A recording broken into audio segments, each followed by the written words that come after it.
Senhoras, senhores, queridas irmãs, queridos irmãos espíritas, caros amigos internautas, jovens, nossos votos cordiais de muita paz. No fim do século XVI, Lord Bacon teve a oportunidade de afirmar: uma filosofia superficial conduz a mente humana ao materialismo. Uma filosofia profunda conduz o pensamento humano à religião. Antes dele, Sêneca, nascido em 4 antes de Jesus e desencarnado em 62 depois de Jesus, havia dito que a missão essencial da filosofia é tornar viável a felicidade. Que seria, no entanto, a felicidade para Sêneca? Por volta do século XVI, porém na França, Montaigne teria a ocasião de afirmar que a filosofia é a ciência de bem viver. A filosofia tem por finalidade acalmar as tempestades da alma. Essa filosofia extraordinária, através de 6.700 anos de cultura entre o Oriente e o Ocidente, teve um papel fundamental de explicar quem é a criatura humana. Através dos seus eminentes mestres, seja Krishna na Índia, ou Fo-i na China, ou Anaxágoras na Grécia, todos eles empenharam-se para entender qual era o milagre da vida e para descobrir a metodologia que pudesse tornar factível a vida humana na face da terra. Mas entre esses notáveis pensadores, destaca-se Jesus como o ser mais perfeito que Deus nos ofereceu para servir-nos de modelo e guia, explicando-nos que a felicidade é a ciência e a arte de amar. Depois do incomparável mestre de Nazaré, Allan Kardec, o preclaro codificador da doutrina espírita, apresenta a filosofia otimista, através da qual o indivíduo pode encontrar a felicidade na sua autoconsciência, fazendo a viagem interior, autoconhecendo-se, estabelecendo os parâmetros do equilíbrio para poder desfrutar da bênção incomparável da reencarnação na Terra. No entanto, nada significaram para a mentalidade contemporânea as preciosas lições das inumeráveis escolas de pensamento filosófico, porque vivemos hoje a filosofia da agressividade, da violência, do despautério, caracterizada pelo egotismo, que se centra essencialmente no utilitarismo hedonista, que já deveria ter sido ultrapassado pelas notáveis conquistas da evolução. Quando Epicuro apresentou a sua proposta de uma filosofia da beleza, dedicava-se a uma vida austera. Segundo os melhores biógrafos, ele nutria-se de alimento fugaz, procurava manter a sua existência com o pouco que lhe bastava, o que o levou a dizer que aquele a quem o pouco não basta nunca nada lhe bastará.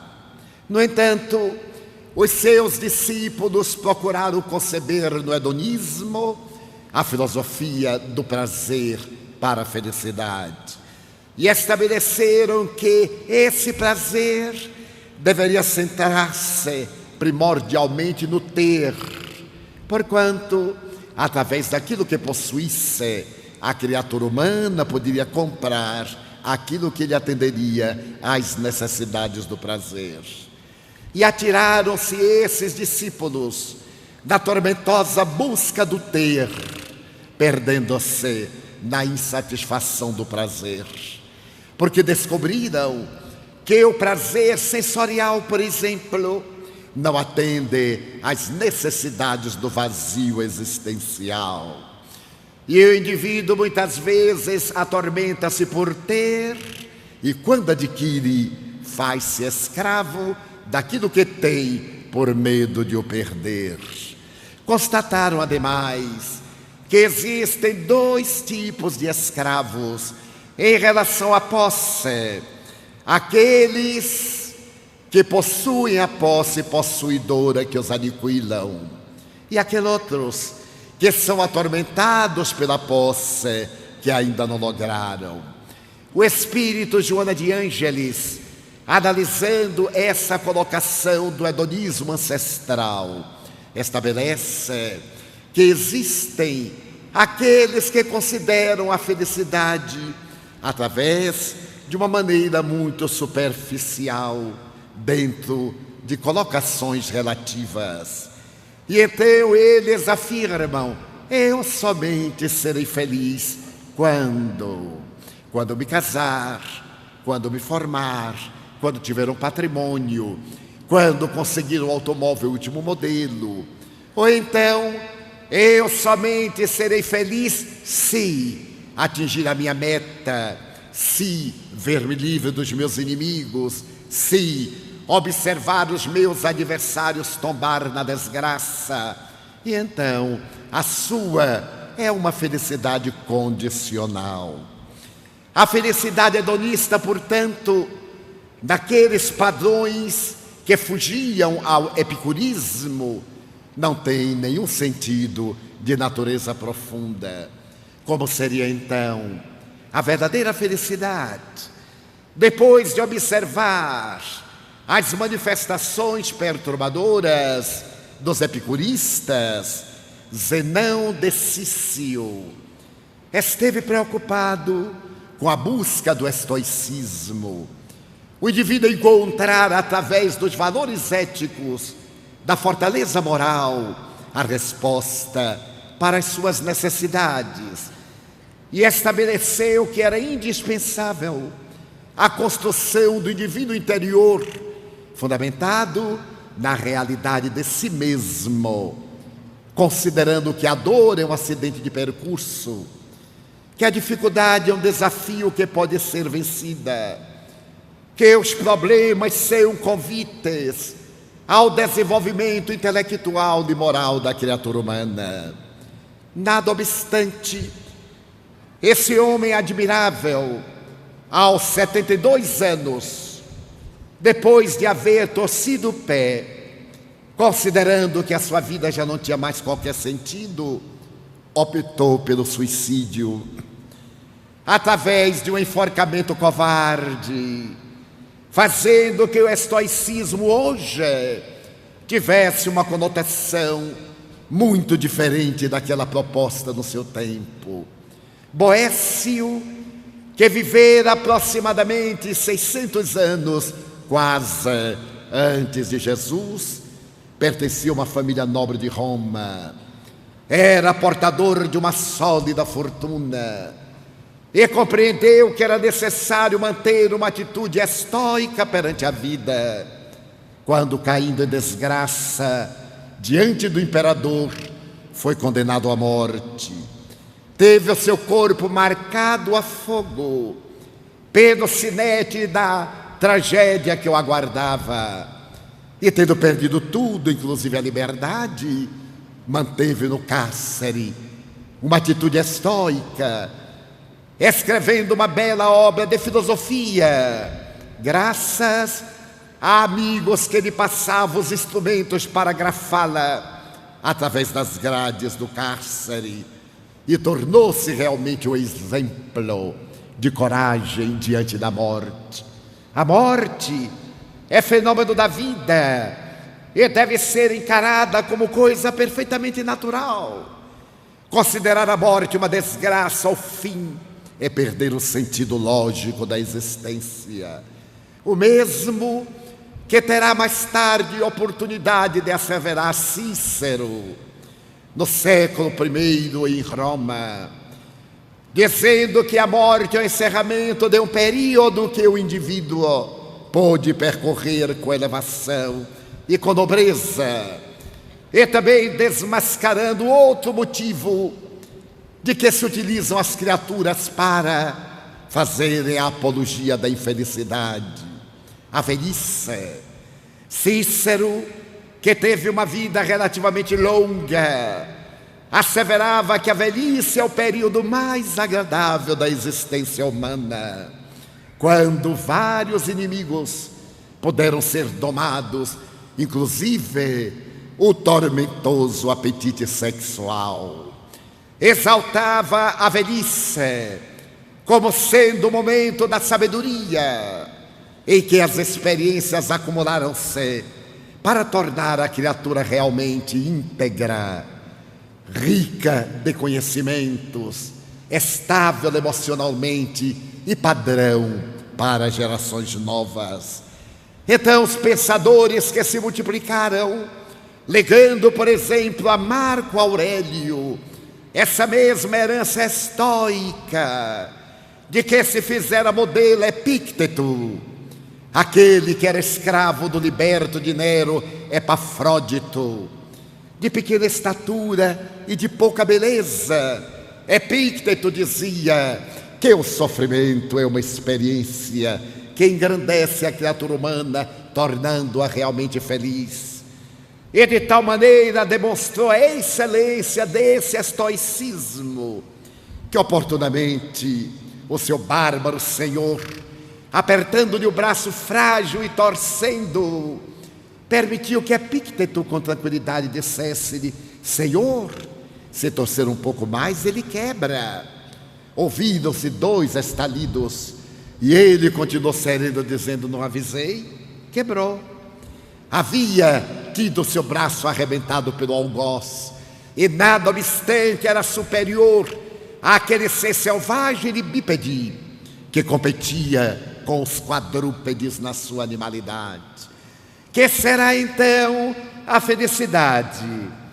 Para o poeta brasileiro Vicente de Carvalho, a felicidade é um pomo que pomos onde não estamos e sempre estamos onde não há pomos. É curioso observarmos que anelamos pela conquista de algo, hedonismo, para ter, e ao tentar conseguir, sorrimos de prazer, mas não de felicidade. O prazer é sensorial, a felicidade é emocional. Coube à doutrina espírita estabelecer os parâmetros da real felicidade dentro do pensamento socrático e cristão. Realmente feliz é aquele que pensa corretamente, que fala com segurança e que age com dignidade. Aquele que, na opinião de José Rinieros, no seu lindo El Real, esse pensador argentino assinalaria: a felicidade é como a juventude. Ser jovem é poder olhar para trás sem ter vergonha do passado. Não estar encarcerado ao vício, não estar dependendo das paixões que o tornaram revel.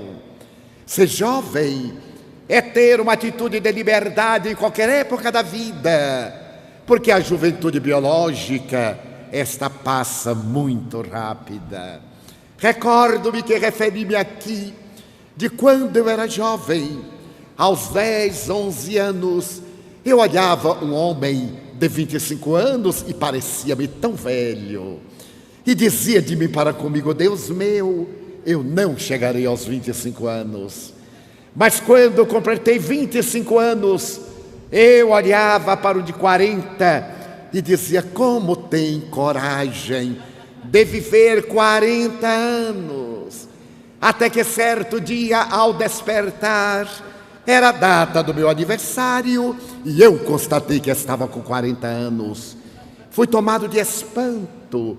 Como passara rápido, 40 anos. Então eu olhei para o de 50 e disse: bem, 40 anos ainda é uma idade juvenil. 50 anos constituem meio século de vida. Meio século de vida é um tempo muito grande. Mas então eu cheguei lá e transferi naturalmente para uma pessoa de 70. Deus meu, como é que consegue chegar aos 70 anos? Eu vou morrer jovem ainda.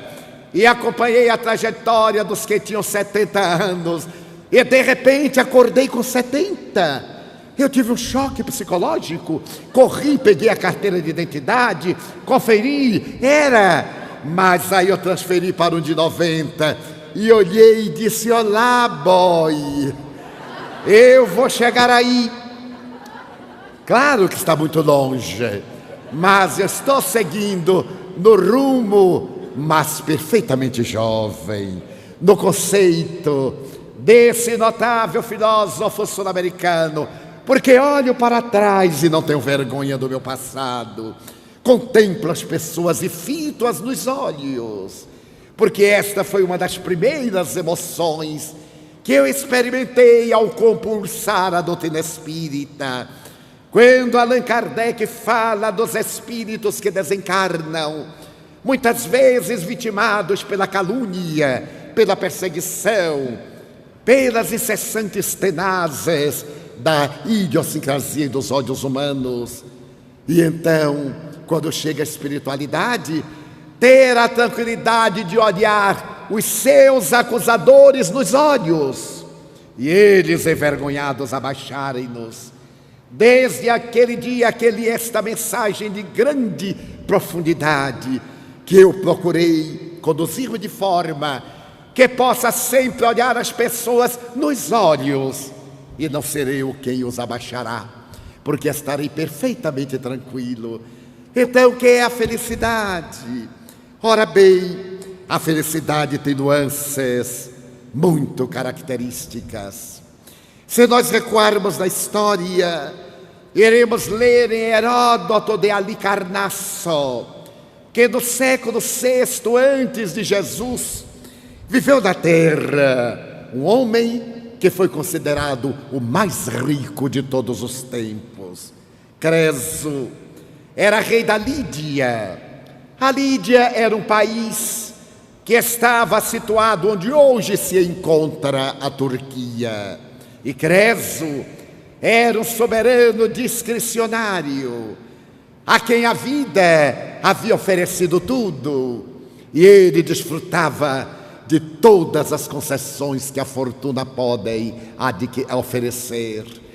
A sua fortuna era tal que ele possuía cofres fortes em vários subterrâneos, e ela provinha da generosidade da natureza, porque o rio Pactolo, que cortava a capital, a cidade de Sardes, trazia das montanhas pepitas de ouro que ficavam às margens, e os súditos de Creso reuniam-as para o tesouro nacional.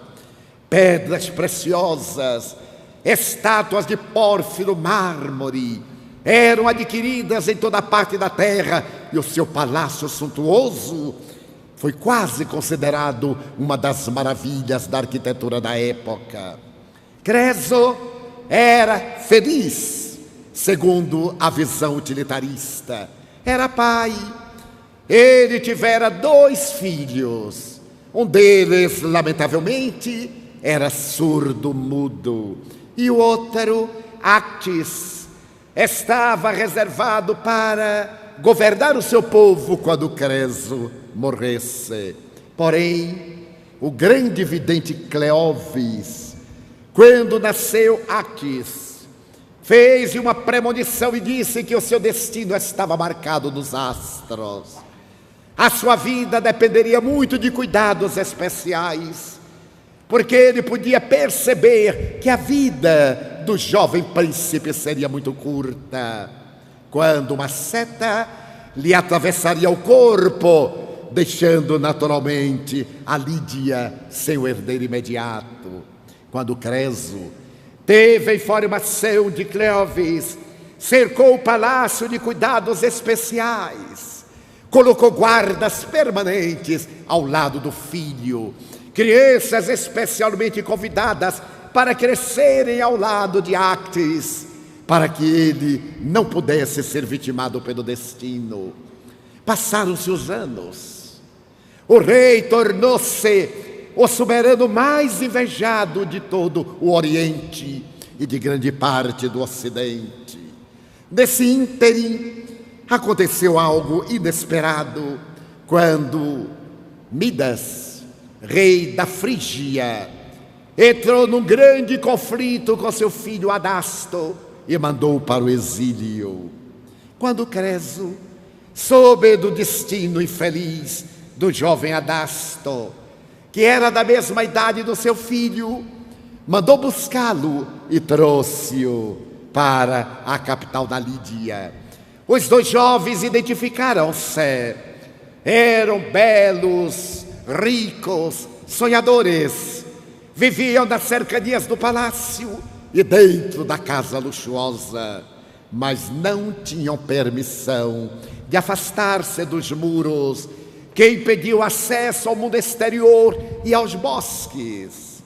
Então, certo dia, Adasto, que era um grande combatente, convidou Actes para que, se ninguém tivesse conhecimento, eles pudessem afastar-se da vigilância dos guardas e fossem a uma caçada. O jovem, que nunca saíra da proteção paterna, anuiu com a ideia, e pela madrugada partiram, munidos de arco e flecha, adentrando-se pelo bosque imenso que estava do lado de fora das muralhas guarnecidas. Passaram parte do dia de um lado para o outro, quando encontraram um rebanho de javalis. Um deles afastou-se do grupo e os dois jovens com habilidade correram atrás.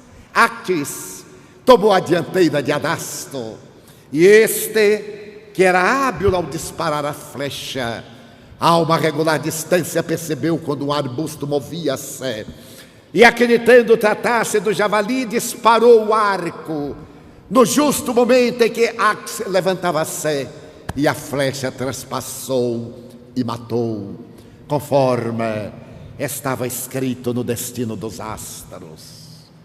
Descrever a tragédia para o rei da Lídia, a angústia do jovem que viera da Frígia, é muito difícil.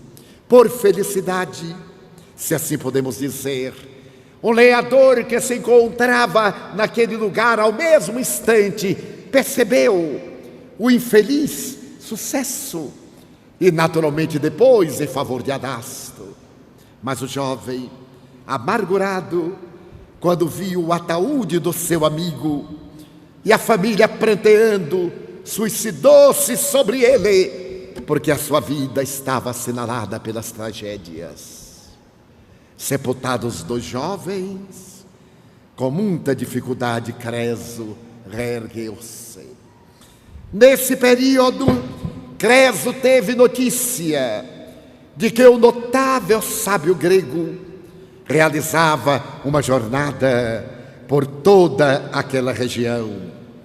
Agora, já recuperado do golpe moral, ele convidou Solon, o notável pensador, para vir a uma recepção em palácio. Mas, em realidade, o que ele desejava era apresentar ao homem mais sábio da Grécia e do mundo a sua fortuna colossal. Solon era simples, como todo sábio. Anuiu ao convite e ali esteve por várias horas.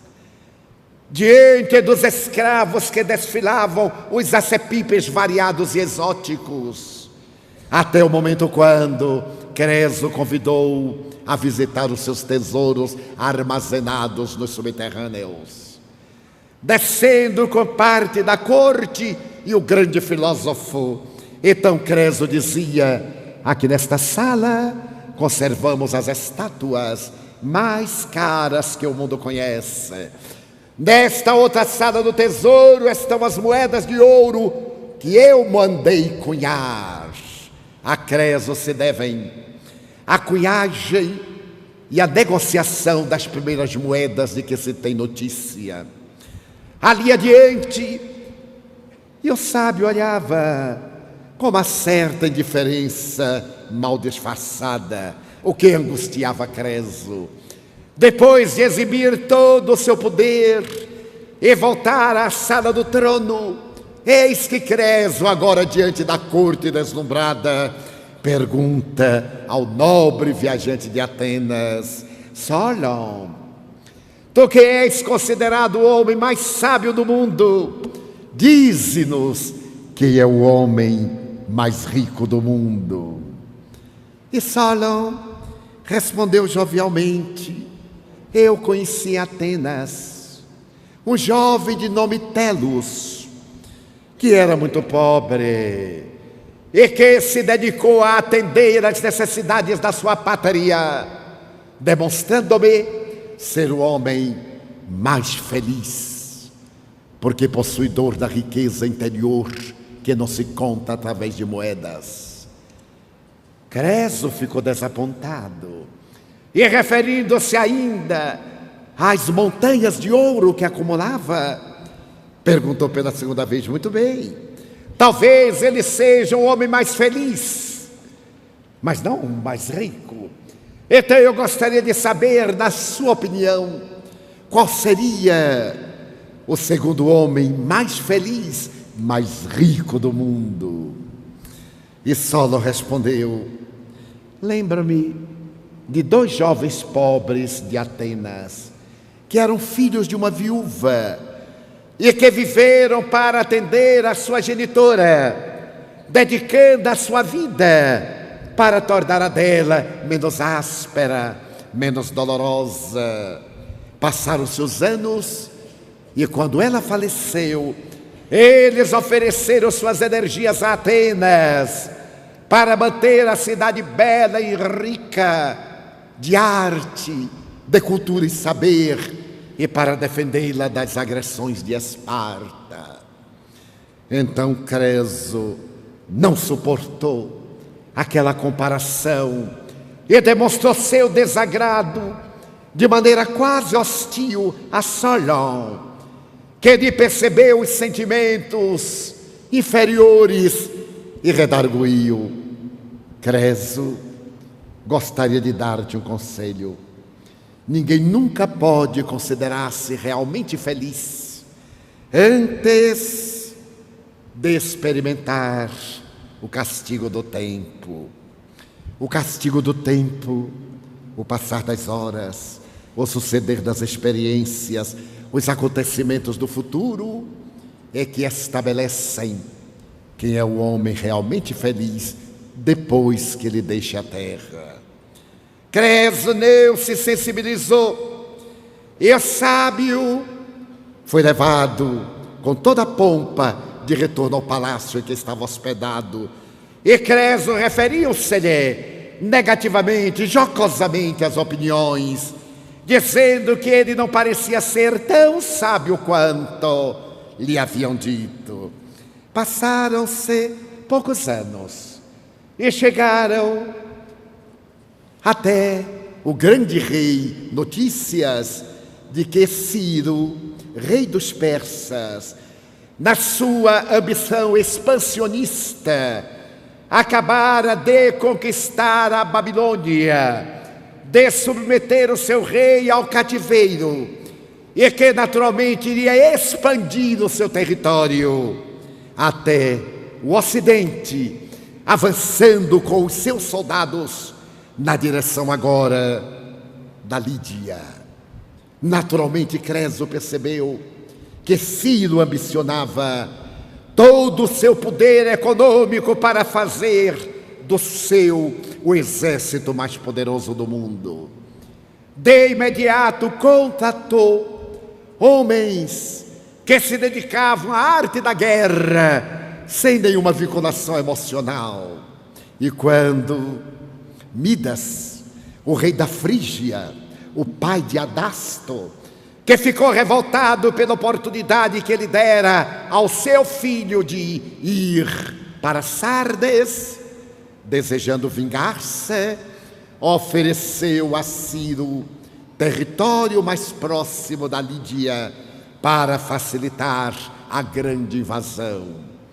Era um outro pigmeu lutando contra o ambicioso anão.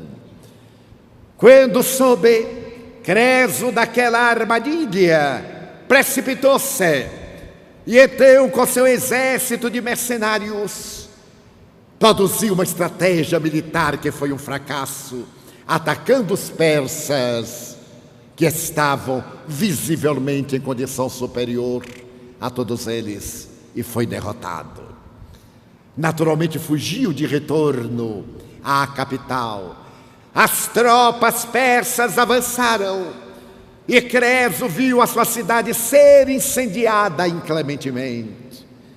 De repente ele percebeu os soldados persas invadindo os jardins, destruindo as suas estátuas, arrebentando todas as formas generosas e labirínticas que circundavam a casa palaciana.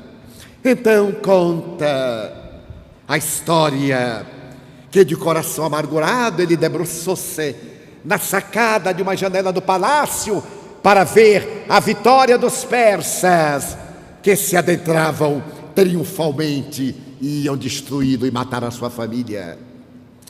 O seu filho surdo-mudo ocultou-se em um reposteiro, de onde podia ver o pai de costas e de onde podia ver a porta de entrada.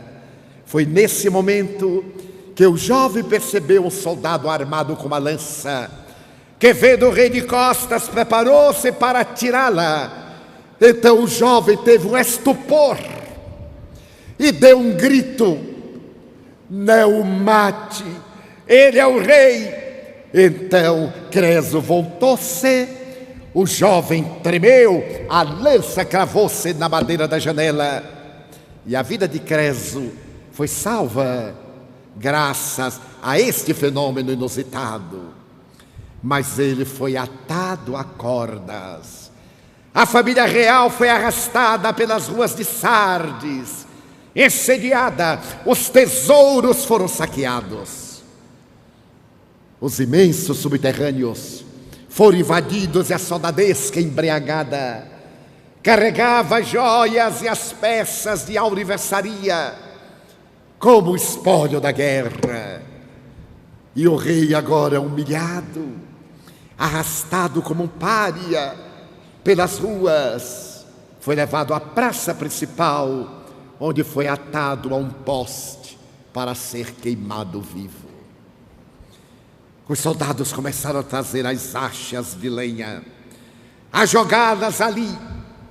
E quando vinha aquele com a tocha fumegante, Creso recordou-se de Solon, da sua frase, o castigo do tempo, e então, entre lágrimas, ele proferiu esta frase: ó Solon, ó Solon, como tu tinhas razão. Naquele momento passava da sua Limália Ciro, o grande conquistador. Apesar de ser um cabo de guerra, Ciro era discípulo de Solon e amava a filosofia.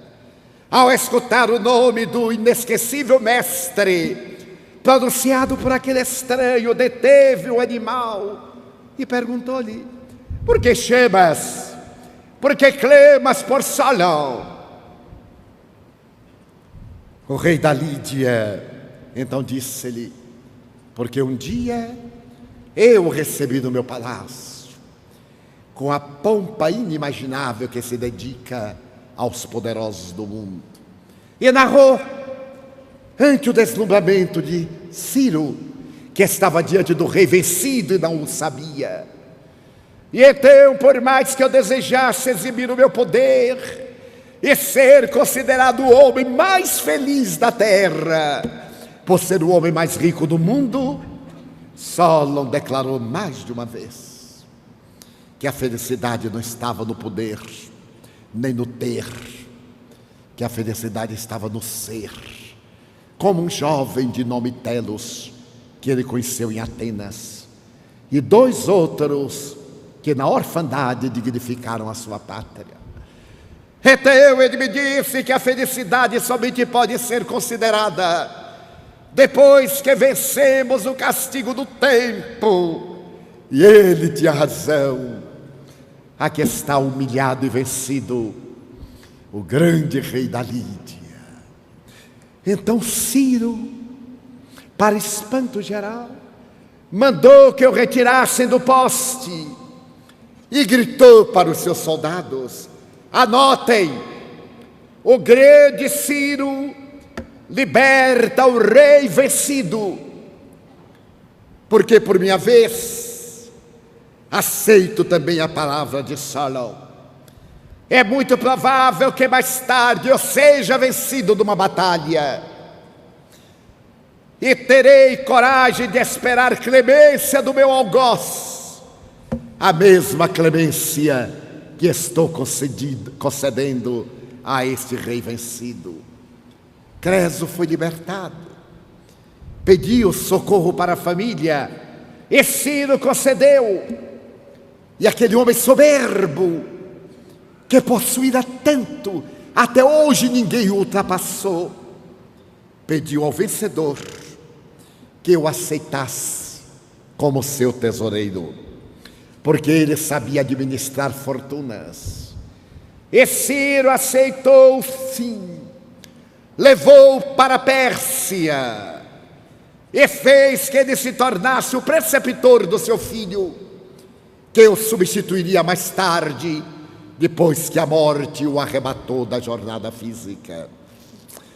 Heródoto de Alicarnasso, narrando a respeito do poder de Creso, termina por dizer que o poder nunca dá tranquilidade e paz, nem a felicidade a ninguém. Recentemente, há menos de 20 anos, o Museu de Nova York comprou algumas das moedas que haviam sido cunhadas por Creso há 25 séculos, pela bagatela de 200 milhões de dólares. Apenas algumas moedas. Então a felicidade não é ter. Que seria a felicidade? Sócrates teria a ocasião de dizer que a verdadeira felicidade era estar em harmonia consigo próprio, em outras palavras. E o demonstrou quando foi vítima dos 70 tiranos de Atenas, que o julgaram de maneira ignóbil, como soe acontecer em todos os tempos com os filósofos e os nobres. Aliás, Will Durant, que escreveu a história da civilização em 40 volumes, em 10 anos, tendo contratado 40 historiadores, faz um pós-fácil, que é uma página de literatura de incomparável beleza. Ele diz, entre outras coisas, nestes 6.650 anos de história, observemos que as criaturas humanas não aprendem as lições que são passadas de uma para outra geração. Constato que o Oriente sempre esteve em guerra contra o Ocidente e vice-versa. Que os povos foram mais governados pelos generais e ditadores do que pelos filósofos. E por isso tanta desgraça aconteceu. Sócrates, ao ser julgado pelos 70 tiranos de Atenas, foi miseravelmente condenado à morte pelo crime de perverter a juventude. Esse verbo perverter tem sido conjugado de maneira inconsequente na atualidade, porque muitos acreditam que ele teria pervertido a juventude pelos descaminhos do sexo atormentado. Em realidade, ele estava pervertendo a juventude porque ensinava a juventude a manter os ideais de democracia, de liberdade, de respeito aos anciãos, de não se submeter aos ditadores. E isto era, para os tiranos de Atenas, uma perversão de valores. Por isso foi julgado, porque foi considerado como tendo incidido num crime político. E o juiz arbitrário e frívolo e fútil, depois do julgamento, disse a Sócrates: nós condenamos-te à morte. E o filósofo sorriu. Sorriu quase com felicidade. Mas como? Tu sorris? Nós estamos condenando-te à morte. Eu sei que todos nós já nascemos condenados à morte. Portanto, meritíssimo está dizendo uma asniça. Condenado à morte, eles que já eram condenados desde o berço, nada mais era do que uma redundância perfeitamente dispensável. E o juiz soberbo teria redarguido: mas tu morrerás antes de nós. E por certo ele deve ter meneado a cabeça e reflexionado: talvez, porque do dia e da hora ninguém sabe. Como disse Jesus, nem o Filho, só o Pai. E conta Platão que, estando ele no cárcere, Criton, seu discípulo, foi visitá-lo emocionado e disse-lhe: mestre, trago-lhe a liberdade. A mim, Criton? Sim, nós, os seus discípulos, reunimos joias das famílias e subornamos a guarda. Já havia suborno, só não havia CPI de consequências nenhumas, mas suborno havia. E então nós te libertaremos. Mas como? A porta da cela dormirá aberta e o guarda subornado dirá que se olvidou, e tu te evadirás. Então nós te esperamos lá fora para que continues ensinando-nos dignidade, falando-nos da verdade, do exemplo do bem. E Sócrates, compadecido: ó Criton, que mau filósofo tu és. Como tu podes acreditar? Primeiro, que eu esteja encarcerado. Sim, mestre. Isso é uma cela. É uma cela de óleo de baleia, de calcário, de pedras, de ferro. Criton, Sócrates é livre, porque Sócrates é o seu pensamento, e aonde vai meu pensamento vou eu. Encarcerado encontra-se aquele que tem vícios, porque onde quer que ele esteja, encontra-se enjaulado na dependência do vício. Que sabedoria! E tu me pedes para que eu me evada, para ensinar a verdade, concordando com o crime de um jovem que não teve a honra de resistir à tentação do poder. Oh, Criton, diz aos meus discípulos que eu não fugirei. Mas, mestre, amanhã irão matar-te. A mim, Criton. Sócrates é imortal. Diz-lhes que Sócrates viverá. O discípulo cabisbaixo saiu diante da lição extraordinária do mestre, que não conivia com suborno, nem para salvar a já profícua existência física. E no dia seguinte, quando ele se sentou no pátio da prisão E o jovem soldado trouxe-lhe o vasilhame de alabastro com cicuta para matar 10 cavalos. Ante a sua serenidade, o soldado tremeu e disse-lhe: mestre, olha o sol, ainda tens 1 hora. E Sócrates, tranquilo: 1 hora é tão pouco para quem tem a eternidade. E sorveu o líquido. Começou a entrar em turbação da mente, em enrijecimento orgânico pronunciador do cadáver. Quando o discípulo conseguiu vencer a barreira que distanciava o povo do mártir, correu e ajoelhou-se-lhe aos pés, gritando: mestre, mestre, onde queres que te sepultemos o cadáver? Gritam. Ele fez um grande esforço. O cadáver, joga-o em qualquer lugar. Sócrates não está mais nele. Lembra-te de pagar um galo que eu devo a Asclépios. Asclépios é o deus da medicina. Era o hábito dos sacrifícios e das oferendas. Ele partia da terra sem ter qualquer vínculo, inclusive a última promessa de oferecer um galo a Asclépios. Ele concluía brilhantemente através do seu discípulo, e não morreu. 23,5 séculos depois, ele está aqui conosco na sala. Mas se eu perguntar o nome do juiz que o condenou, eu duvido que alguém o saiba, porque Sócrates era imortal, era o exemplo, protótipo da imortalidade, da vitória sobre a vida, que se irá transformar na excelente proposta pré-cristã, a proposta do bem, da virtude que leva à felicidade, como ensinou o ínclito codificador.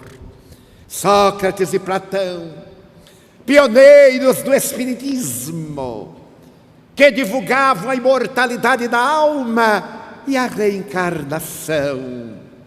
Ali estavam, pois, mestre e discípulo, que será mestre de Aristóteles, dando-nos a receita legítima da felicidade.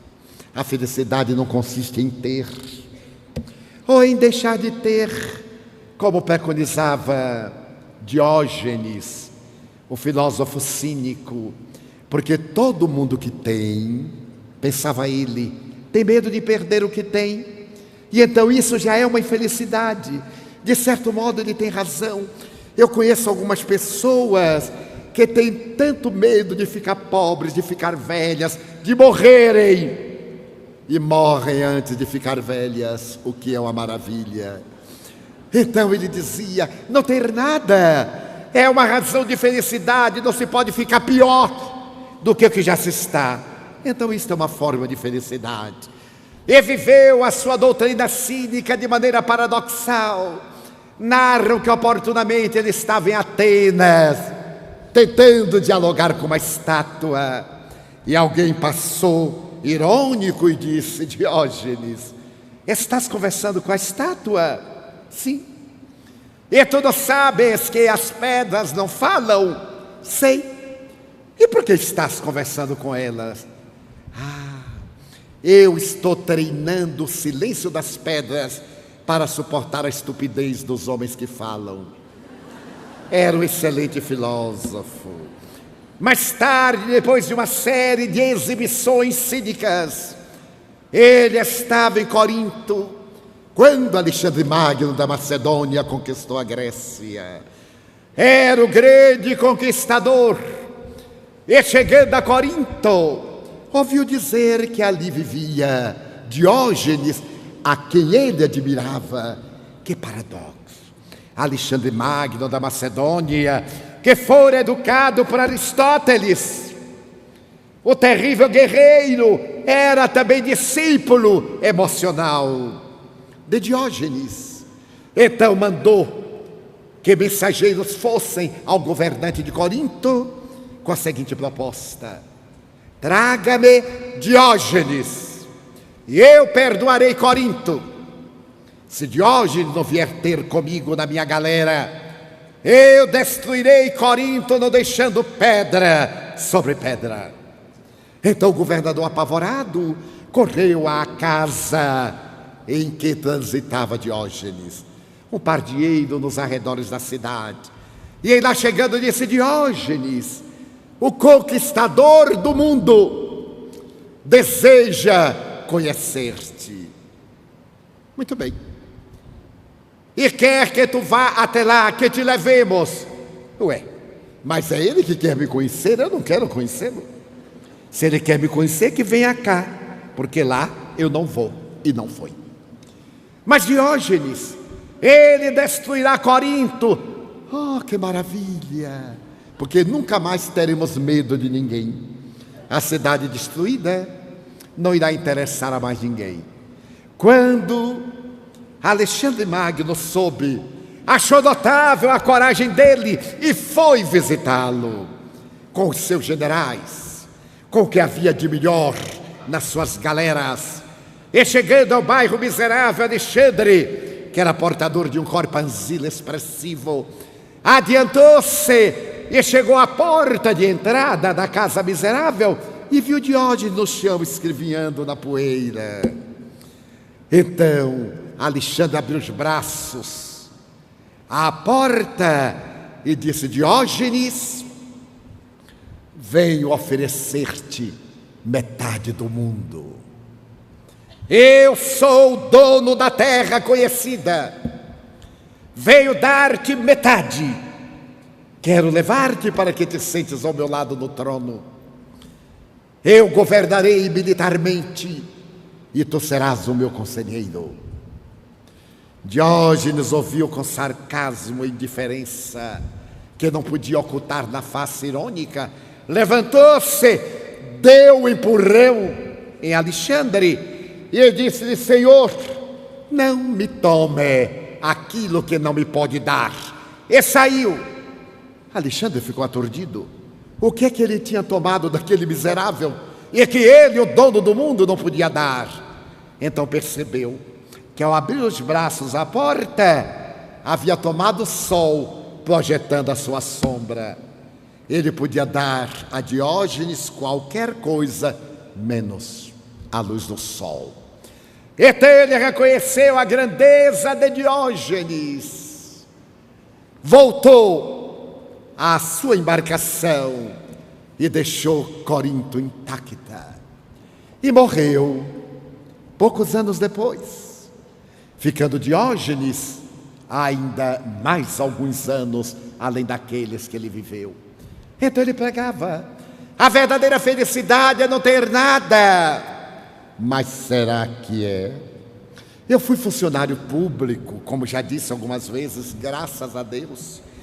Tive a subida honra de ser funcionário público de uma autarquia, Instituto de Previdência e Assistência dos Servidores do Estado, que hoje faz parte de uma sigla que todo brasileiro adora: INSS.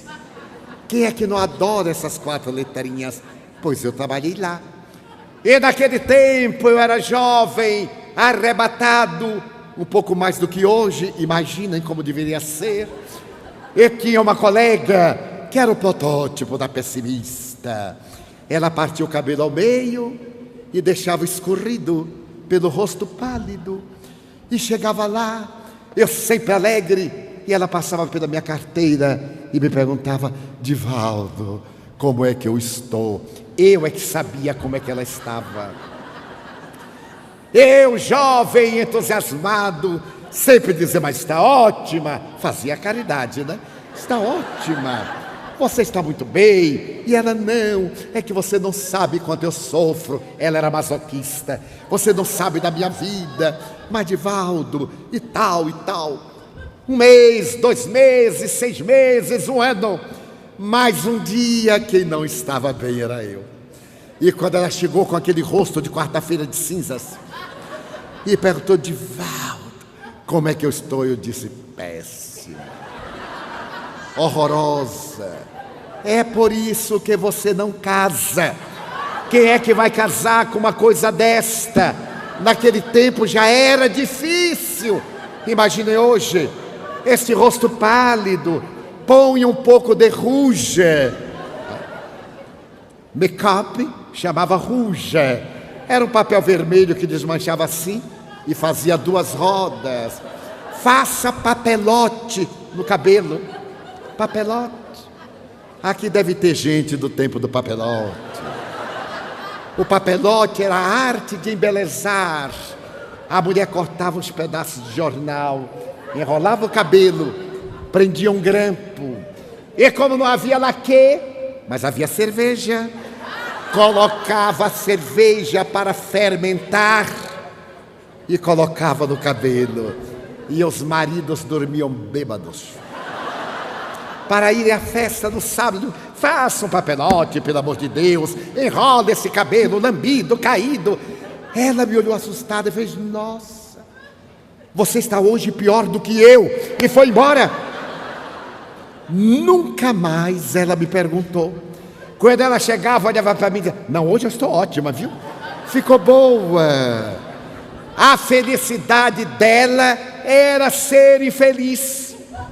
Aliás, tecnicamente, a verdadeira felicidade não impede de momentos de desassossego, de inquietação, de insatisfação, de infelicidade. Aliás, a felicidade não é uma linha reta, monótona, insossa. Ela é uma leve sinuosa. Nesta sinuosa, os piques acima e abaixo dão a média aritmética do comportamento no qual a pessoa é feliz. Então, existem aqueles que são felizes com a sua própria desdita. E por incrível que pareça, nesses 60 anos de espiritismo, convivendo com as multidões, eu reencontro as pessoas felizes com as suas desgraças. Pessoas que me fazem a mesma pergunta hoje, de há 40 anos, que têm uma resistência ao espiritismo, que é algo incompreensível, não entendem nada. Ainda me perguntam: mas Divaldo, por que será que eu sofro? Eu digo: e eu sei. Porque depois de explicar 40 anos, de eu vir 40 anos, bem, mas de não ler o Livro dos Espíritos, não é? Tem esse detalhe. Frequentam, ouvem, mas ler o Livro dos Espíritos, não. Porque os obsessores não deixam. É toda vez que eu vou ler o Livro dos Espíritos, me dá um sono. Eu digo: falta de hábito, preguiça mental, porque na hora que vai contar o dinheiro não tem sono. É uma graça. Na hora que vou ler aquelas revistinhas lindas de fofoca, não tem sono, são de uma vitalidade, tem descarga de adrenalina, os olhos brilham. Mas é pegar no tal do Livro dos Espíritos, os obsessores não deixam.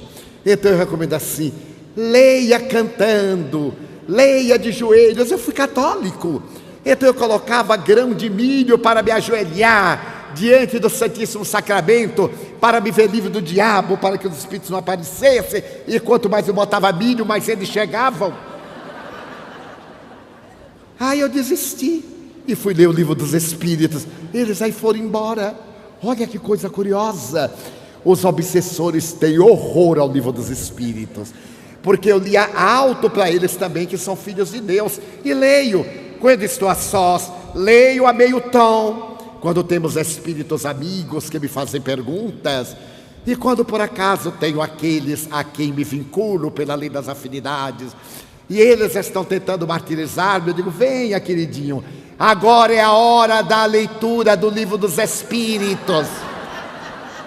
E um deles me disse: é bom para você, tchau, depois eu volto. Então, qual é a solução para o encontro da nossa felicidade? É o estudo e a vivência do conteúdo do Livro dos Espíritos. Eu fui muito amigo aqui na Terra de um grande médium, a quem desejo homenagear nesta tarde, Francisco Peixoto Lins, que passou a posteridade com o nome de Peixotinho, o mais notável médium de materializações luminosas de que tenho conhecimento na história da fenomenologia mediúnica. Tive a ocasião de ver, através do Peixotinho, espíritos veneráveis materializados. Entotam, em parte, o rosto, a mão, trazendo objetos de outros países. Mas Peixotinho era asmático, usava bombinha, e uma das suas especialidades era curar asma de pacientes que ele escreviam, que pediam orientação para o seu intermédio ao doutor Bezerra de Menezes e a outras entidades. E ele me dizia: não te parece paradoxal, Divaldo, eu, asmático, ter a peculiaridade de ser instrumento de cura para os meus irmãos asmáticos? Quando muitas vezes um portador desse grave problema escrevia dizendo: Peixotinho, estou curado, eu irei à cidade de Campos, onde ele morava, para conhecê-lo, Peixotinho, eu desejo conhecê-lo. Eu digo: não venha, porque se você vier, a asma volta. Então eles não iam. Eu digo: mas por que, Peixotinho, a asma volta? Imagina, o paciente que foi curado através da minha mediunidade chega e me encontra chiando, ele vai ter um choque tão grande que a asma volta. Muito bem, mas de tanto tomar os medicamentos da época, dos anos 50, 60 ou anteriormente, ele teve uma úlcera gástrica. Fez as radiografias daquela época, que denunciavam a úlcera, mas eram muito primárias. E o médico disse: olha, Peixoto, as medicações que eu vou dar para você atacam o problema alérgico da asma. Então você está numa conjuntura muito difícil. Eleger morrer da úlcera ou eleger morrer da asma. Se tomar remédio para a asma, piora a úlcera. Se tomar remédio para a úlcera, piora a asma. Consulte lá seus espíritos e amanhã volte. Naquela noite ele consultou o espírito Sheila e disse: Sheilinha, o que é que eu faço? Não, Peixoto, cuida da úlcera. E aplicou-lhe passes, bioenergia. E naquela noite ele dormiu bem, como não se lembrava quando. No dia seguinte, estava sem asma. Mas o que é que aconteceu? O passe da Sheila fez o tratamento. Quando ele foi ao consultório médico, depois de atender a todas as prescrições, e o médico fez novas radiografias, disse: Peixoto, você está curado da úlcera. Ele disse: mas doutor, está curado da úlcera? Graças a Deus, voltou a asma. Porque era seu karma. E por quê? Porque em reencarnação próxima, ele havia sido o corsário do Caribe. E comprazia-se muitas vezes, pegando as suas vítimas, vestindo-as em couro de animal úmido, o couro, colocava-as no convés para secar e gargalhava com o couro, enrijecendo e esmagando as criaturas. Então ele trouxe no perispírito a divina justiça esculpida na consciência para resgatar. E Sheila dizia-lhe: paga com alegria os crimes cometidos com frivolidade. E ele viveu toda a existência com a problemática, muito feliz, durante os transes mediúnicos. A asma passava, as entidades materializavam-se, apertavam-nos as mãos, a mão quente, o pulso ritmado. O de Peixotinho tinha sempre uma problemática qualquer, e ele sentia-se profundamente feliz de poder servir, apesar da carga de aflições orgânicas que lhe tipificavam a existência. O mesmo contou-me Chico Xavier, quando no período de 1940, ele se encontrava com uma problemática pulmonar muito grave, e chegando ao grupo Meibei para a reunião mediúnica, ele estava tão desfalecente, tão alquebrado, que se apoiou numa coluna, tossiu muito. E então o espírito que lhe era inimigo, desde o ano 911, desde o ano 911, apenas 1000 anos, olhou para ele e disse assim: Chico Xavier, tu estás tão ruim que eu vou te dar uma trégua, até breve. E se foi. Chico Xavier fez o tratamento, recuperou as energias combalidas, e numa noite em que ele ia ao Grupo Meimei com Arnaldo Rocha em Pedro Leopoldo, ao lado do Centro Espírita Luiz Gonzaga, eufórico, gordinho, alegre, dizia: ai, Arnaldo, foi aqui, meu filho, que ele despediu-se de mim. Então o Espírito apareceu e disse: despedi-me temporariamente, voltei para continuar a nossa jornada, porque são as leis. A verdadeira felicidade consiste nisso, em entender a razão pela qual nos encontramos na terra e aceitarmos as suas injunções com júbilo, agradecendo a Deus a alta honra de saber, de conhecer, de ser. Certo dia, eu queixava meu espírito Joana de Ângeles, mas minha irmã, afinal, quantas incompreensões. Estamos dormindo, pensando que nos encontramos em paz, e a treva semeia a discórdia, envolvendo-nos. Dizem coisas que eu teria dito, que eu jamais pensei. Pessoas me afirmam situações que para mim são uma verdadeira surpresa, e dizem com tanta convicção que eu duvido do meu equilíbrio, e fico imaginando: será que foi? Porque os caluniadores são tão hábeis, eles possuem este dom terrível de mentir com habilidade, de sofismar, de incriminar, que às vezes aturdem. Minha irmã, ela sorriu para mim, generosa qual uma mãe, me disse: Divaldo, você tem duas opções, em se considerando ser um espírito muito endividado. Você poderá resgatar as suas dívidas graças a um AVC, meu filho. Terá um derrame cerebral, ficará tranquilo na cama, pensando bem, porém imobilizado, e ninguém vai mais se preocupar com você, porque você não vai projetar mais sombra em ninguém, não vai mais se destacar. Então muitos vão ficar tão contentes que vão ficar seu amigo.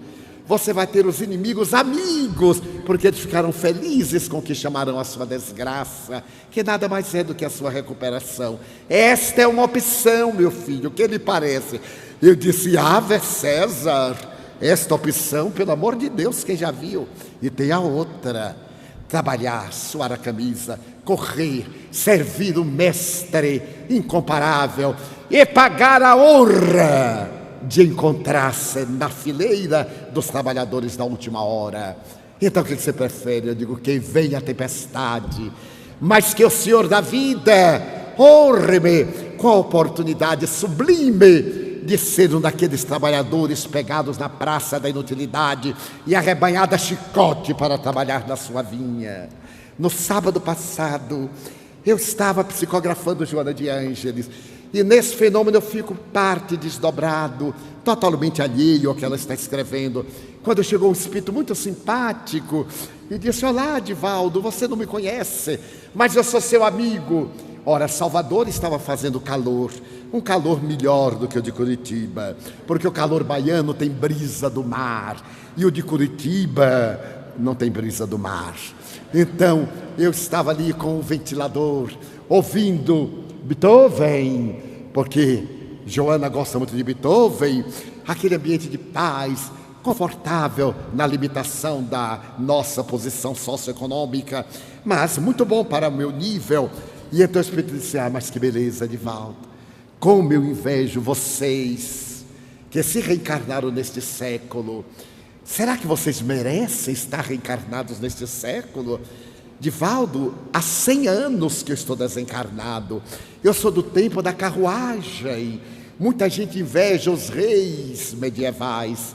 é porque não sabe o que eles sofriam naquelas roupas imundas, sem lavar, arrastando no chão, levando bactérias, o desconforto de uma carruagem real, as rodas de ferro tropeçando nos buracos e eles agitados, pararem daqui para ali, o desconforto da higiene e tal, e tal. O Espírito falou tanto horror dos reis que eu disse, graças a Deus, eu nunca fui rei, fui sempre plebeu e tal. Não é, Divaldo? E no entanto você pega um avião agora e daqui a pouco, 2h15, está em São Paulo, 2.200 quilômetros de distância.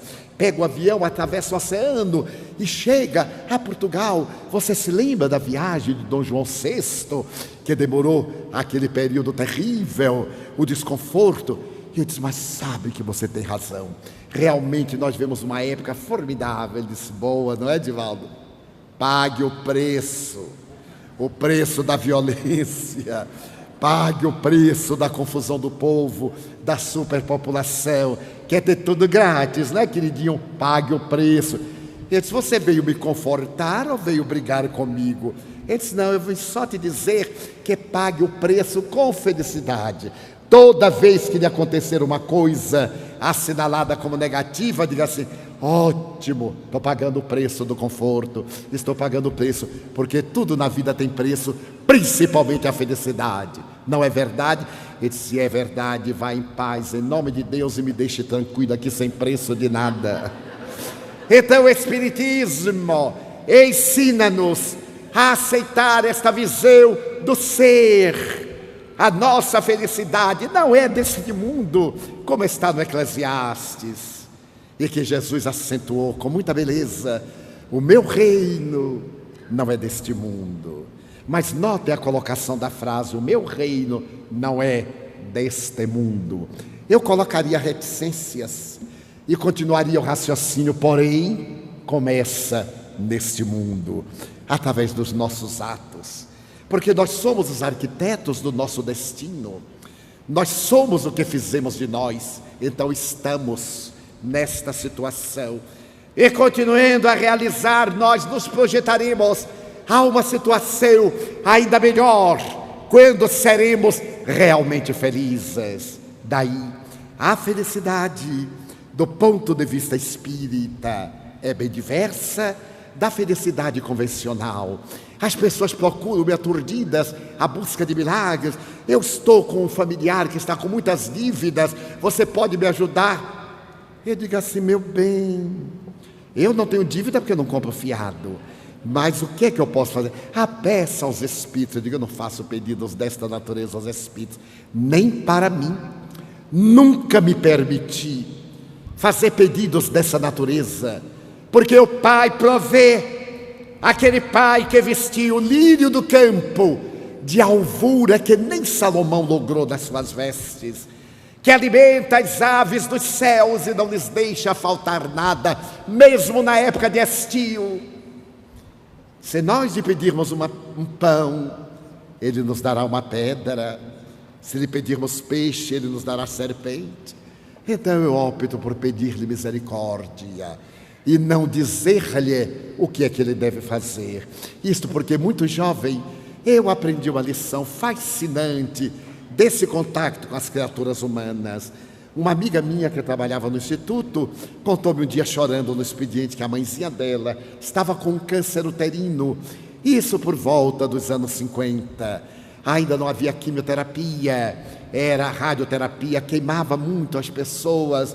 E ela dizia, o médico falou que mamãe não terá muito tempo de vida.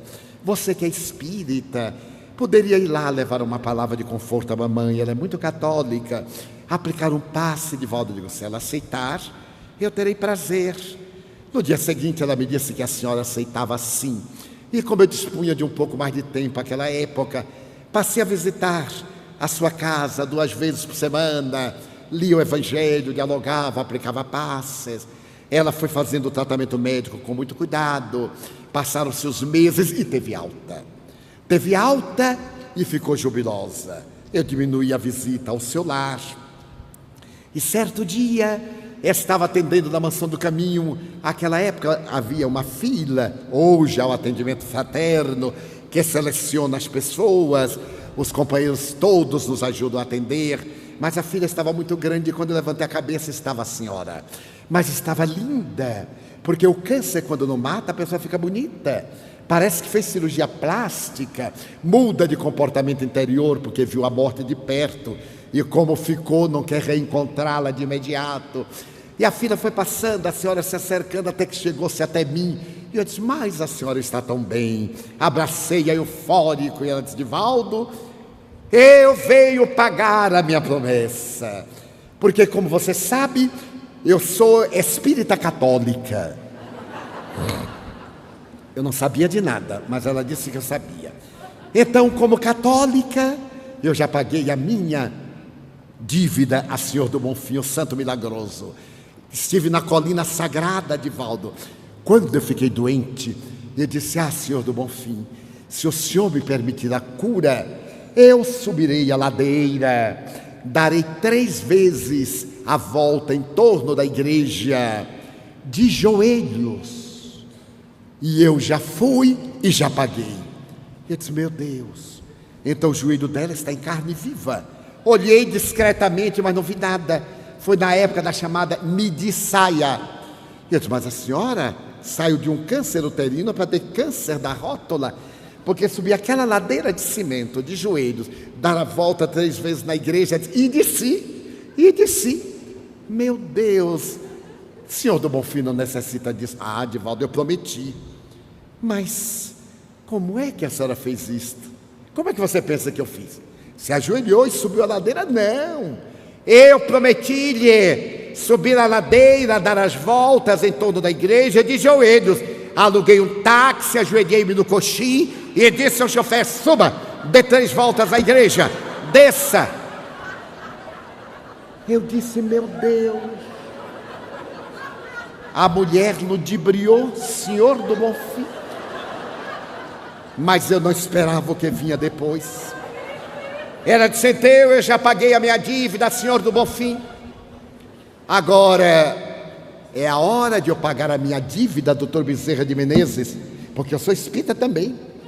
Eu disse, a senhora prometeu alguma coisa? Ele, prometi que se eu ficasse boa, eu pagaria a minha saúde dando 60 quilos de pães aos pobres. Mas que bom. Então eu trouxe o dinheiro para você comprar e distribuir com os pobres. Ela fez a promessa para eu pagar. Eu disse, mas minha senhora, eu não prometi nada. Não, você que gosta desse negócio de caridade é quem vai distribuir. Eu me imaginei com um saco de pães na cabeça, dando pães ali no lado da igreja de São Francisco em Salvador. Aí ela tirou dinheiro, minha senhora, nem me mostra dinheiro aqui na fila. O que é que o povo vai pensar? Que eu estou cobrando consulta. Aí eu falei alto, se a senhora quer ajudar os pobres, passe ali na secretaria, deixe o dinheiro e o nosso departamento irá providenciar, como vem fazendo há vários anos, a assistência aos necessitados. Eu encontrei uma mulher que enganou o Senhor do Bonfim e tapeou o doutor Bezerra de Menezes. Então de lá para cá, eu já fiquei mais ou menos resguardado dessas pessoas hábeis. Mas quando nós terminamos, eu digo, olha, já está agora na hora da senhora ler o livro dos Espíritos. Não preciso não, Divaldo, eu já acredito. Eu disse, mas não basta acreditar, porque quem acredita hoje, deixa de acreditar amanhã. É necessário saber. E anos mais tarde, eu estava no Congresso Internacional de Parapsicologia em Montreal, onde eu deveria falar sobre o Espiritismo, e o meu tema era provas científicas da imortalidade da alma. O meu tradutor é um brasileiro que reside em Phoenix, Arizona, um homem de grande capacidade intelectual e moral, trilíngue, então, espírita. Nós sempre fazemos um estudo antes do tema, e na hora que eu li aqueles parapsicólogos, aqueles psicotrônicos, aqueles qualquer coisa, eu disse, meu Deus, o que é que eu falar para essa gente? Todo mundo era doutor, era PhD, PhT, PhO. Eu disse, o que é que eu vou falar? Aí me veio uma inspiração na hora. Eu saudei, senhoras, senhores, etc. E dei o sinal para ele. E então ele disse assim, eu desejo dizer aos senhores que eu não acredito na imortalidade da alma. O tradutor disse: ficou louco? Você veio aqui provar que existe imortalidade da alma e você diz que não acredita? Eu disse: não acredito. Divaldo, você está louco? Eu digo: pelo amor de Deus, traduza. Não vou traduzir. E o povo ficou nos olhando, discutindo. Como é que eu vou traduzir uma loucura dessa? Eu disse: por favor, João, traduza. Ele não traduz. Senhoras, ele está dizendo que não acredita na imortalidade da alma.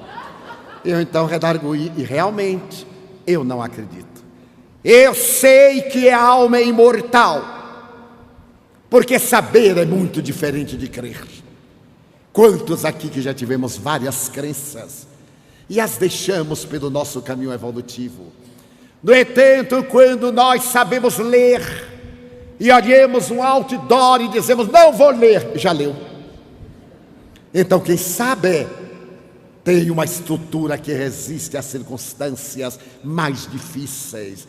E essa estrutura eu adquiri não porque haja sido toda a existência médium, porque para as visões, para as audições, para esses fenômenos, há explicações múltiplas.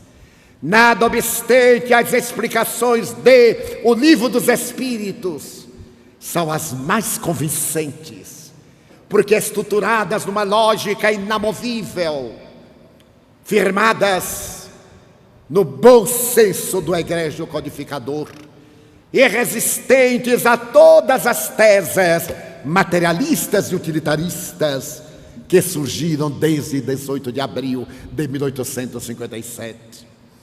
Então eu sei que a alma é imortal, porque Allan Kardec não apenas se informou, mas também ele constatou, através dos fatos, da razão, da lógica, e ofereceu-nos este patrimônio incomparável, que é esta obra, que ela é tão perfeita, que em si mesma se explica, e dela sai 4 vertentes grandiosas, que constituem um monólito, com 5 aspectos: o Livro dos Médiuns, o Evangelho segundo o Espiritismo, o céu e o inferno, a Gênese, e a Revista Espírita, que ele começou a publicar a 1º de janeiro de 1858, que é constituída de um patrimônio cultural incomum, quando ele tem a coragem de abordar temas ousados para a mentalidade da época, de enfrentar a maledicência, as acusações, a perversidade, a má-fé de religiosos e não religiosos, com a mesma serenidade socrática, com a mesma coragem do estoico, com a mesma galhardia de Jesus, o grande cristão. Ele escreverá, e encontra-se no rodapé da sua obra, ou das suas obras póstumas, 10 anos depois de publicado o Livro dos Espíritos, ele fez uma análise daquilo que havia ocorrido com a sua vida, e então ele começou a considerar as dificuldades que vivenciou, a ingratidão dos melhores amigos, a estupidez humana, as calúnias, e colocou ipsis verbis: muitas vezes agrediram-me diante da minha face, amigos em a que ajudei, acusaram-me, inclusive de viver do resultado das obras do Espiritismo que foram publicadas com meu próprio dinheiro. Experimentei momentos de grande aflição e de dor excruciante, mas nunca desanimei, porque para essas provações o Espírito de verdade me havia advertido.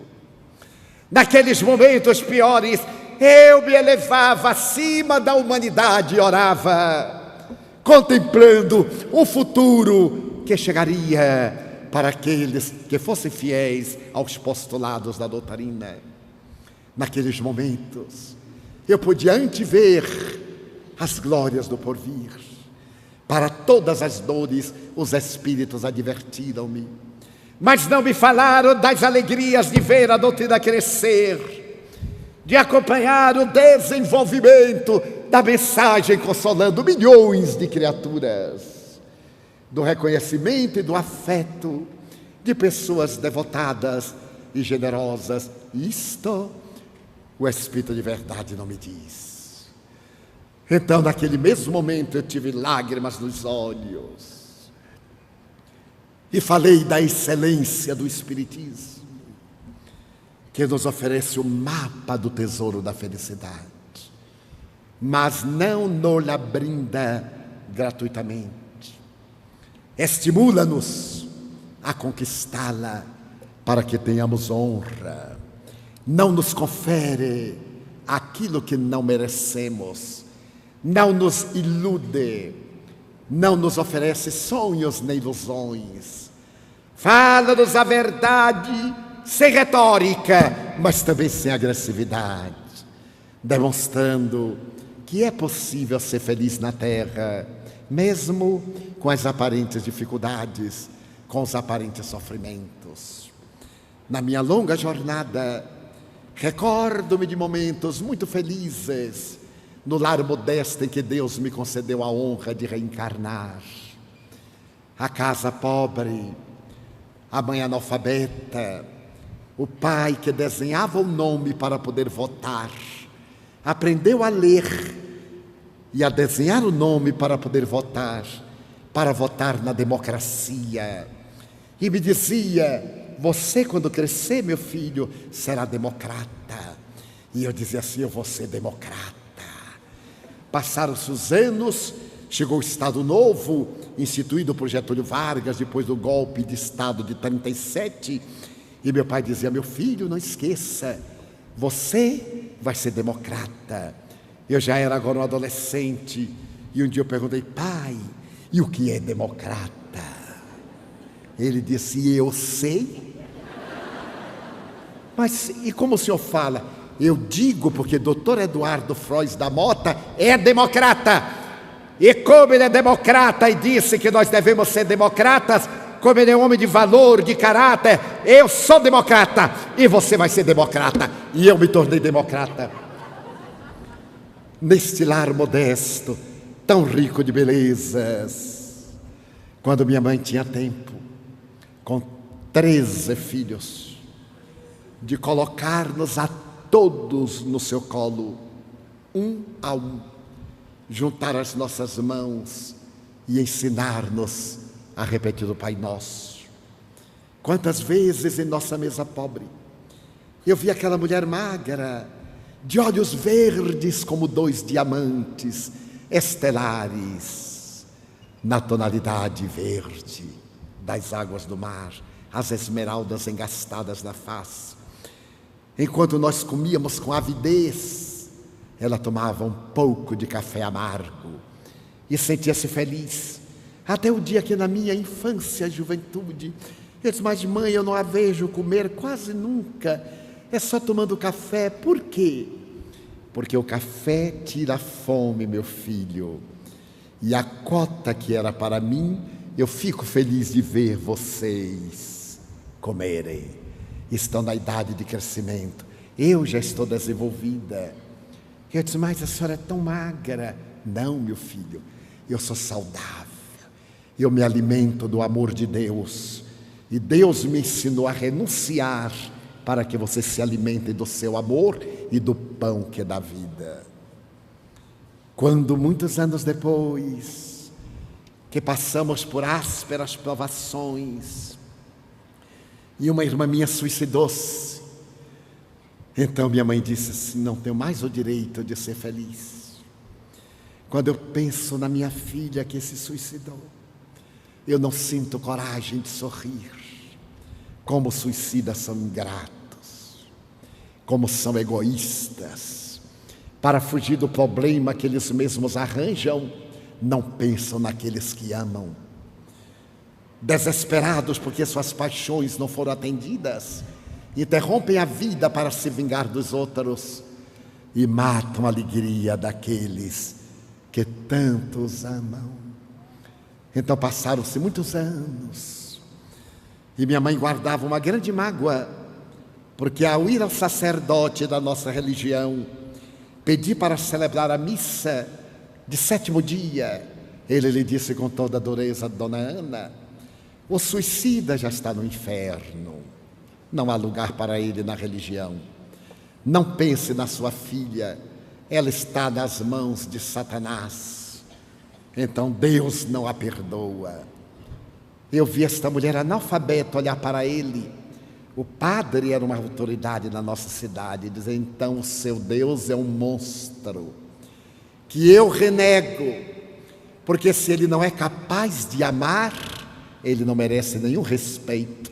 Como é que ele se atreve a mandar o filho dele vir nos ensinar a perdoar, se ele não perdoa? Renego esse Deus e nunca mais virei aqui.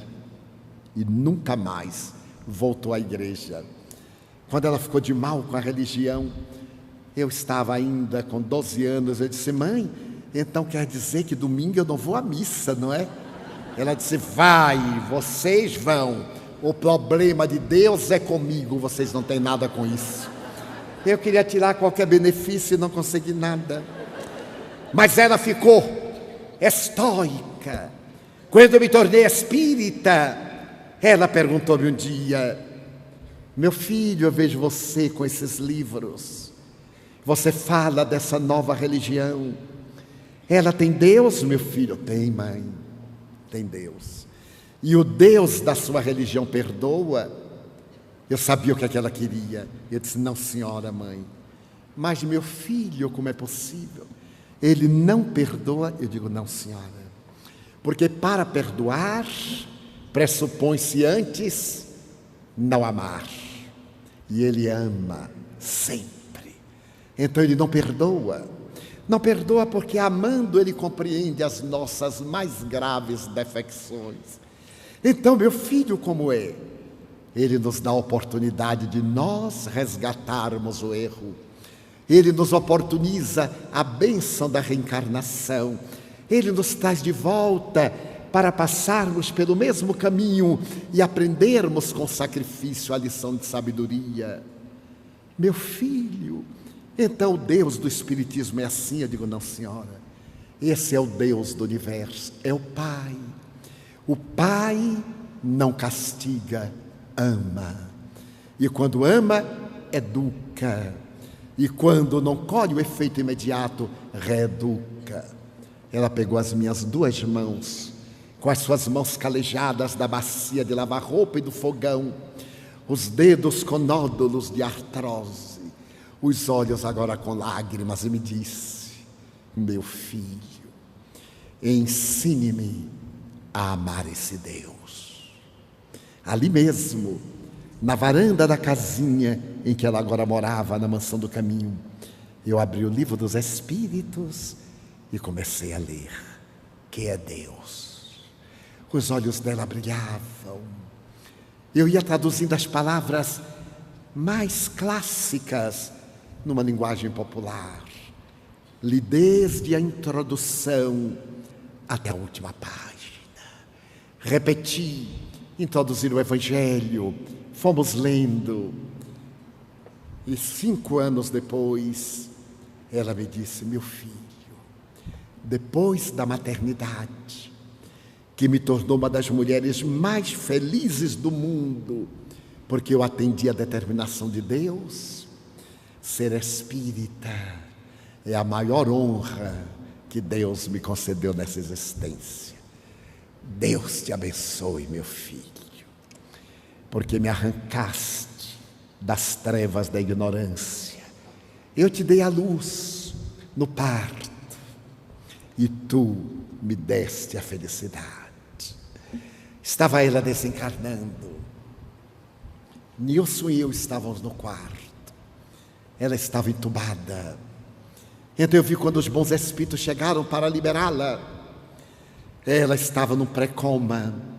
Então ela despertou, abriu os olhos, olhou-me e me disse: meu filho, seu pai está aqui.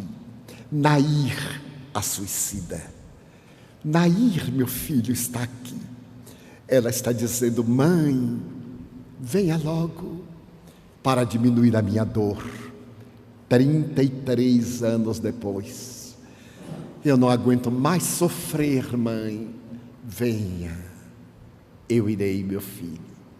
Vim dizer-lhe que tudo o que você me falou é verdade. Até logo. Assim que eu puder, eu voltarei. Tomados de emoção, Nilson e eu lhe dissemos: mãe, não volte mais. A senhora sofreu tanto na terra.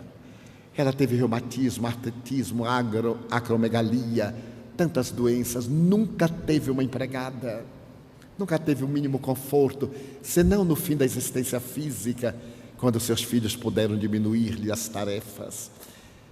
Então, mãe, não volte mais. Os espíritos me dizem que a senhora vai desfrutar de muita paz. Ela meneou a cabeça arquejante. Eu voltarei, meu filho. Que felicidade pode ter uma mãe, aonde for, sabendo que os seus últimos filhos estão na terra, em processo de evolução. Eu vou voltar. Fechou os olhos. Os bons espíritos deslindaram-na. E eu vi o momento em que interromperam a ligação do chakra coronário. Ela oscilou, eles seguraram-na diante de uma nova gravidade. E então ali o corpo. E Joana de Ângeles disse-lhe: Ana, você lembra da história do jumentinho de São Francisco? Era uma história que eu lhe contava. O corpo dela dorido, quebrado, deformado, e ela trabalhando, dizia: mãe, a senhora já não precisa trabalhar. Meu filho, se eu não trabalhar, eu morro antes da hora. E me perguntava: já está perto de eu morrer? Eu digo: olha, mãe, mais ou menos, né? A senhora já está com 80 anos.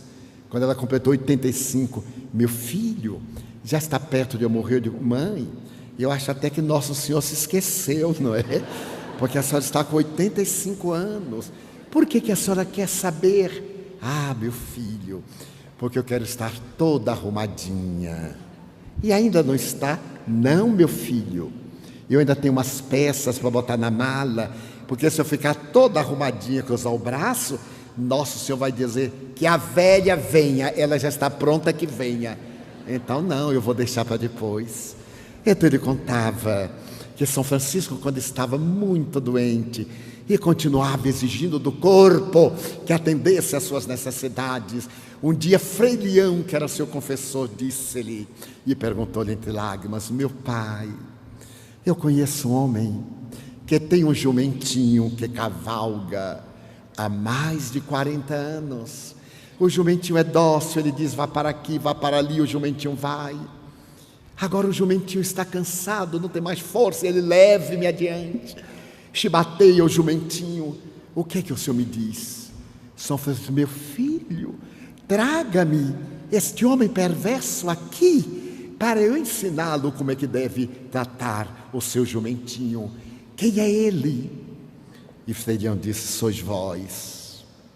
Vós exigis tanto do vosso jumentinho. Vede como ele está cansado.